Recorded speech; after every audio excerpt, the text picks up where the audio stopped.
Welcome back to free विद्या पाओ। दोस्तों, आज है 14 फरवरी 2022 और 14 फरवरी 2022 से करंट अफेयर्स के जितने भी इंपॉर्टेंट क्वेश्चन बन सकते हैं वो हम आज के इस वीडियो में डिस्कस करेंगे। दोस्तों, ये करंट अफेयर्स के क्वेश्चन भारत के सभी कॉम्पिटिटिव एग्जाम्स के लिए बहुत ही इंपॉर्टेंट है।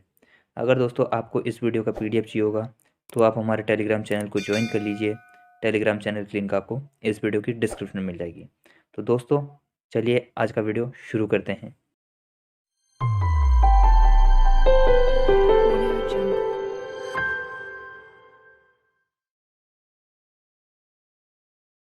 आज का सबसे पहला क्वेश्चन है हमारा, क्रिस्टोस सरतजेताकिस का फरवरी 2022 में निधन हो गया है।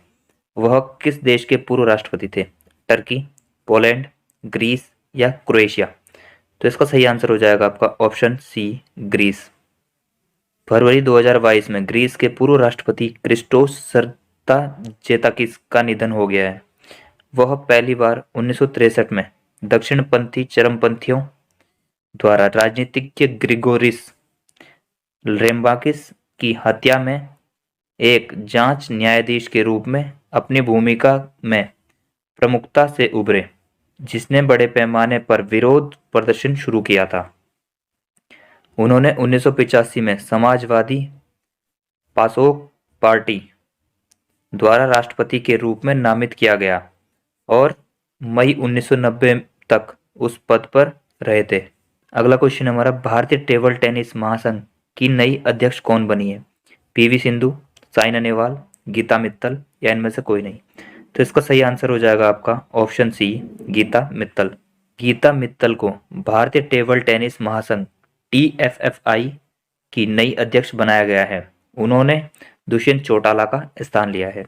तो दोस्तों, TFFI का फुल फॉर्म क्या होता है? Table tennis federation of India. स्थापना कब हुई थी दोस्तों इसकी? 1926 में। मुख्यालय कहाँ है? नई दिल्ली में। अध्यक्ष कौन है? गीता मित्तल। सचिव अरुण कुमार बनर्जी है दोस्तों। अगला क्वेश्चन हमारा, फरवरी 2022 में वित्तीय साक्षरता सप्ताह के लिए भारतीय रिजर्व बैंक RBI द्वारा निम्नलिखित में से किस विषय का चयन किया गया है? गो डिजिटल गो सिक्योर, इकोनॉमिक इन डिजिटल एरा, गो डिजिटल गो कैशलेस, क्रिएटिंग डिजिटल इकोनॉमी। तो इसका सही आंसर हो जाएगा आपका option A, go digital go secure. RBI ने वित्तीय साक्षरता सप्ताह 2022 के लिए विषय वस्तु के रूप में गो डिजिटल गो सिक्योर का चयन किया गया है।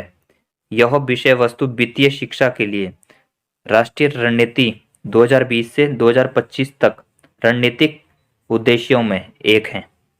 RBI डिजिटल लेनदेन की सुविधा, डिजिटल लेनदेन की सुरक्षा और ग्राहकों की सुरक्षा के बारे में जागरूकता पैदा करने पर ध्यान करेगा। यह 14 फरवरी से 18 फरवरी 2022 के बीच मनाया जाएगा। अगला क्वेश्चन हमारा, राष्ट्रीय उत्पादकता दिवस कब मनाया जाता है? 10 फरवरी, 11 फरवरी, 12 फरवरी या 13 फरवरी? तो इसका सही आंसर हो जाएगा आपका ऑप्शन सी, 12 फरवरी। राष्ट्रीय उत्पादकता दिवस 12 फरवरी को मनाया जाता है। राष्ट्रीय उत्पादकता परिषद NPC एक विशेष दिन का आयोजक है। 12 से 18 फरवरी 2022 तक राष्ट्रीय उत्पादकता परिषद उत्पादकता के माध्यम से आत्मनिर्भरता विषय के तहत पूरे देश में उत्पादकता सप्ताह मनाएगी। NPC वाणिज्य और उद्योग मंत्रालय के तहत 1958 में स्थापित एक स्वायत्त संगठन है। राष्ट्रीय उत्पादकता दिवस राष्ट्रीय उत्पादकता के संगठन का भी जश्न मनाता है। NPC भारत की उत्पादकता संस्कृति को बढ़ावा देने के लिए समर्पित एक राष्ट्रीय संस्था है। राष्ट्रीय उत्पादकता दिवस को चिन्हित करने का महत्व उत्पादकता, दक्षता और नवाचार के बारे में जागरूकता बढ़ाना है। अगला क्वेश्चन हमारा, निम्नलिखित में से कौन सा बैंक फरवरी 2022 में प्रसार भारती के कर्मचारियों को अपना कॉर्पोरेट वेतन खाता प्रस्ताव देने वाला पहला निजी बैंक बन जाएगा? Kotak Mahindra bank, axis bank या HDFC बैंक? तो इसका सही आंसर हो जाएगा आपका कोटक महिंद्रा बैंक। कोटक महिंद्रा बैंक सार्वजनिक प्रसारक प्रसार भारती के कर्मचारियों को अपना कॉर्पोरेट वेतन खाता प्रस्ताव देने वाला निजी क्षेत्र का बैंक बन गया है। वेतन खाता कई उत्पादों और सेवाओं तक पहुंच प्रदान करेगा, जिसमें सभी वीजा एटीएम और कहीं भी इसकी एक 1622 शाखाओं और 2601 एटीएम में बैंकिंग पर असीमित एटीएम लेन-देन के साथ शून्य शेष वेतन खाता शामिल है। अगला क्वेश्चन हमारा, हाल ही में राष्ट्रीय महिला दिवस कब मनाया गया? 11 फरवरी, 12 फरवरी, 13 फरवरी या 14 फरवरी? तो इसका सही आंसर हो जाएगा आपका ऑप्शन सी, 13 फरवरी। भारत में हर साल 13 फरवरी को राष्ट्रीय महिला दिवस मनाया जाता है। सरोजिनी नायडू के जन्म को पूरे देश में राष्ट्रीय महिला दिवस के रूप में मनाया जाता है। इस साल सरोजिनी नायडू का 142वां जन्मदिन मनाया गया। अंतर्राष्ट्रीय महिला दिवस 8 मार्च को मनाया जाता है। दोस्तों, सरोजिनी नायडू के बारे में देखते हैं। उनका जन्म 13 फरवरी 1879 को हैदराबाद में और मृत्यु 2 मार्च 1949 को लखनऊ में हुई थी। उन्हें भारत की कोकिला के नाम से भी जाना जाता था दोस्तों। वह भारत की पहली महिला राज्यपाल थी। वह 1947 में संयुक्त प्रांत जो कि अब क्या है, उत्तर प्रदेश, तो दोस्तों वहाँ की राज्यपाल बनी थी। वह भारतीय राष्ट्रीय कांग्रेस की पहली महिला अध्यक्ष थी। उन्होंने कांग्रेस के 1925 में कानपुर अधिवेशन की अध्यक्षता की थी। अगला क्वेश्चन हमारा, विश्व रेडियो दिवस 2022 के लिए विषय क्या है? संवाद, सहिष्णुता और शांति, नई दुनिया, नया रेडियो, विकास, नवाचार, कनेक्शन, रेडियो और विविधता, रेडियो और ट्रस्ट। तो इसका सही आंसर हो जाएगा आपका ऑप्शन डी, रेडियो और ट्रस्ट। रेडियो के महत्व को रेखांकित करने के उद्देश्य से हर साल 13 फरवरी को विश्व रेडियो दिवस मनाया जाता है। यूनेस्को के सदस्य देशों ने पहली बार 2011 में इस दिन को मनाने की घोषणा की थी। हालांकि बाद में इससे संयुक्त राष्ट्र महासभा द्वारा 2012 में एक अंतर्राष्ट्रीय दिवस के रूप में अपनाया गया। विश्व रेडियो दिवस 2022 का विषय वस्तु क्या है दोस्तों? रेडियो और विश्वास। विश्व रेडियो दिवस 2022 के अवसर पर यूनेस्को ने दुनिया भर में रेडियो स्टेशनों को इस कार्यक्रम के 11वें संस्करण के साथ साथ रेडियो की एक सदी से भी अधिक की स्मृति को आमंत्रित किया है। अगला क्वेश्चन हमारा, निम्नलिखित में से किस क्रिकेटर ने ESPN क्रिक इन्फो टेस्ट बल्लेबाजी अवार्ड 2022 जीता है? रॉस टेलर, ऋषभ पंत, बाबर आजम या शाहीन अफरीदी? तो इसका सही आंसर हो जाएगा आपका ऑप्शन बी, ऋषभ पंत। ऋषभ पंत ने फरवरी 2022 में 15वें वार्षिक ESPN क्रिक इन्फो पुरस्कारों में ब्रिस्बेन में ऑस्ट्रेलिया के खिलाफ 89 रनों की श्रृंखला विजेता पारी के लिए शीर्ष टेस्ट बल्लेबाजी अवार्ड जीता। टेस्ट गेंदबाजी का पुरस्कार काइल जेमिसन और उनके 31 रन देकर 5 विकेट लेने पर मिला, जिससे न्यूजीलैंड का पहला विश्व टेस्ट चैंपियन बनने में मदद मिली। अगला क्वेश्चन हमारा, उज्जीवन स्मॉल फाइनेंस बैंक के CEO पद से किसने इस्तीफा दिया है? संजीव सिन्हा, संजीव वर्णवाल या विजय दुग्गल या इनमें से कोई नहीं? तो इसका सही आंसर हो जाएगा आपका option B, Sanjeev Varnwal. Ujjivan small finance bank के CEO पद से संजीव वर्णवाल ने इस्तीफा दिया है। वह अब उज्जीवन स्मॉल फाइनेंस बैंक के रेगुलेटरी फ्रेमवर्क के प्रमुख के रूप में कार्य करेंगे। संजीव वर्णवाल ने पिछले 7 सालों से उज्जीवन स्मॉल फाइनेंस बैंक की बैंकिंग सेवाओं से अनुभव को साझा करते हुए बैंक की स्थिति को बेहतर करने में अपना अहम योगदान दिया है। उज्जीवन स्मॉल फाइनेंस बैंक का मुख्यालय कहाँ है? बेंगलुरु में। उज्जीवन स्मॉल फाइनेंस बैंक की स्थापना हुई थी दोस्तों 2017 में। उज्जीवन स्मॉल फाइनेंस बैंक के संस्थापक कौन है? समित घोष। अगला क्वेश्चन हमारा, अटल इनोवेशन मिशन एम और नीति आयोग ने community innovator fellowship CIF launch करने के लिए निम्नलिखित में से किस संगठन के साथ साझेदारी की है? संयुक्त राष्ट्र विकास कार्यक्रम UNDP या विश्व बैंक, अंतर्राष्ट्रीय विकास विभाग या US agency for international development USAID? तो इसका सही आंसर हो जाएगा आपका ऑप्शन ए, संयुक्त राष्ट्र विकास कार्यक्रम या UNDP। अटल innovation mission M NITI Aayog ने UNDP इंडिया के सहयोग से 11 फरवरी 2022 को community innovator fellowship CIF launch किया।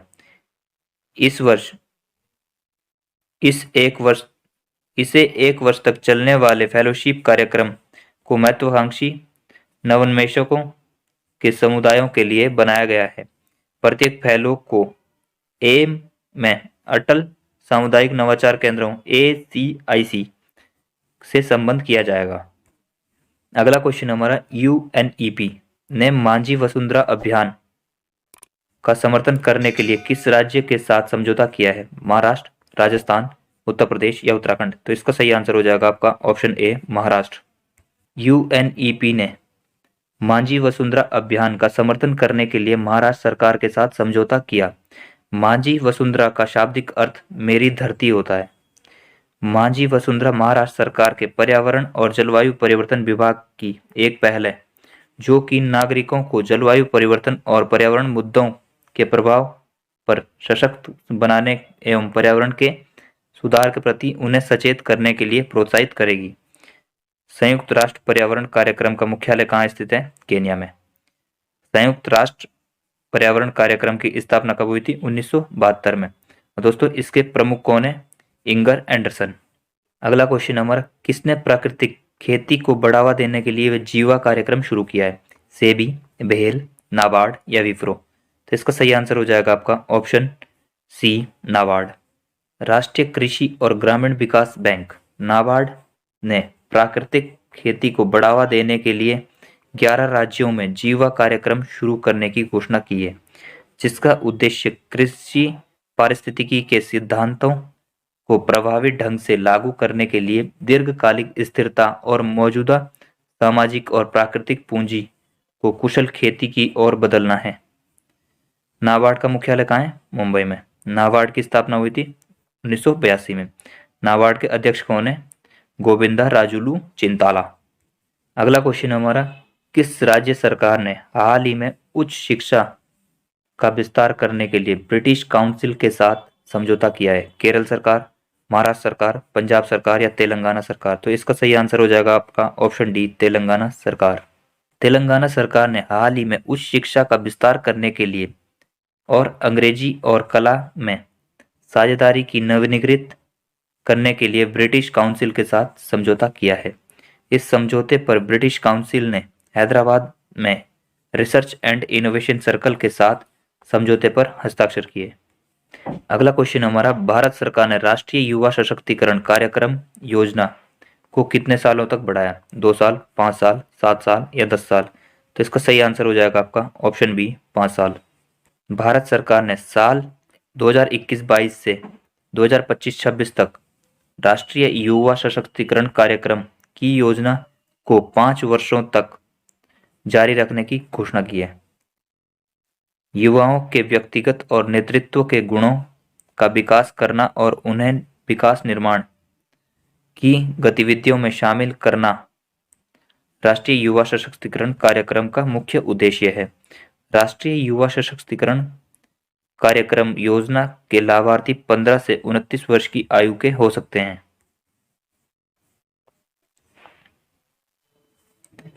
अगला क्वेश्चन हमारा, निम्न में से किस ऑटोमोबाइल कंपनी के पूर्व चेयरमैन राहुल बजाज का हाल ही में निधन हो गया? मारुति, सुजुकी, बजाज या होंडा?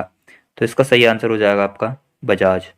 बजाज ऑटोमोबाइल कंपनी के पूर्व चेयरमैन राहुल बजाज का हाल ही में 83 वर्ष की उम्र में निधन हो गया है। 10 जून 1938 को जन्मे राहुल बजाज ने 50 वर्षों तक बजाज समूह के अध्यक्ष के रूप में कार्य किया है, जबकि उन्हें 2001 में पद्म भूषण पुरस्कार से भी सम्मानित किया गया है। अगला क्वेश्चन हमारा, राष्ट्रीय सिंगल विंडो सिस्टम लागू करने वाला पहला राज्य या केंद्र शासित प्रदेश कौन सा बना है? गोवा, दिल्ली, जम्मू कश्मीर या इनमें से कोई नहीं? तो इसका सही आंसर हो जाएगा आपका ऑप्शन सी, जम्मू कश्मीर। राष्ट्रीय सिंगल विंडो सिस्टम NSWS लागू करने वाला पहला केंद्र शासित प्रदेश जम्मू कश्मीर बना। जम्मू कश्मीर राज्य के उपराज्यपाल मनोज सिन्हा ने NSWS India industrial land bank के साथ मिलकर जम्मू कश्मीर राज्य में single window clearance system launch किया है, जो कि जम्मू कश्मीर के 45 औद्योगिक पार्क को मेजबानी करता है। जम्मू कश्मीर के उपराज्यपाल कौन है दोस्तों? मनोज सिन्हा। अगला क्वेश्चन हमारा, निम्न में से किस मंत्रालय ने हाल ही में निवेशक संरक्षण और शिक्षा कोष पर सलाहकार समिति का पुनर्गठन किया है? शिक्षा मंत्रालय, विज्ञान मंत्रालय, महिला मंत्रालय या सेबी? तो इसका सही आंसर हो जाएगा आपका ऑप्शन डी सेबी। भारतीय प्रतिभूति और विनिमय बोर्ड सेबी ने हाल ही में जी महालिंगम की अध्यक्षता में निवेशक संरक्षण और शिक्षा कोष पर सलाहकार समिति का पुनर्गठन किया है। इस कोष के सलाहकार समिति 8 सदस्यीय समिति है जो सेबी के पूर्वकालिक सदस्य जी महालिंगम को अपना नया अध्यक्ष बनाएगी। अगला क्वेश्चन और आज के इस वीडियो का आखिरी क्वेश्चन हमारा, नासा के पार्कर सोलर प्रोब ने हाल ही में अंतरिक्ष से किस ग्रह के सतह के चित्र लिए हैं? शनि, शुक्र, मंगल या बुध? तो इसका सही आंसर हो जाएगा आपका शुक्र। नासा के पार्कर सोलर प्रोब ने हाल ही में अंतरिक्ष से शुक्र ग्रह के सतह के चित्र लिए हैं। यह चित्र सतह से एक फीकी चमक को प्रकट करता है जो महाद्वीपीय क्षेत्रों, पठारों और मैदानों जैसी विशिष्ट विशेषताओं को उजागर करता है। नासा की दोस्तों फुल फॉर्म क्या है? National aeronautics and space administration. स्थापना कब हुई थी? 29 जुलाई 1958 को। मुख्यालय कहाँ है दोस्तों? वाशिंगटन डीसी, अमेरिका में। तो दोस्तों आज का ये वीडियो हमारा यहीं पे समाप्त होता है। अगर आपको ये वीडियो अच्छा लगे दोस्तों तो लाइक कर देना, शेयर कर देना, और दोस्तों डेली करंट अफेयर्स की वीडियो देखने के लिए हमारे चैनल को सब्सक्राइब कर लीजिए, बगल में नोटिफिकेशन बेल को प्रेस कर लीजिए ताकि डेली करंट अफेयर्स के वीडियो के नोटिफिकेशन आप लोगों तक पहुंचते रहे। जय हिंद, जय भारत, जय उत्तराखंड।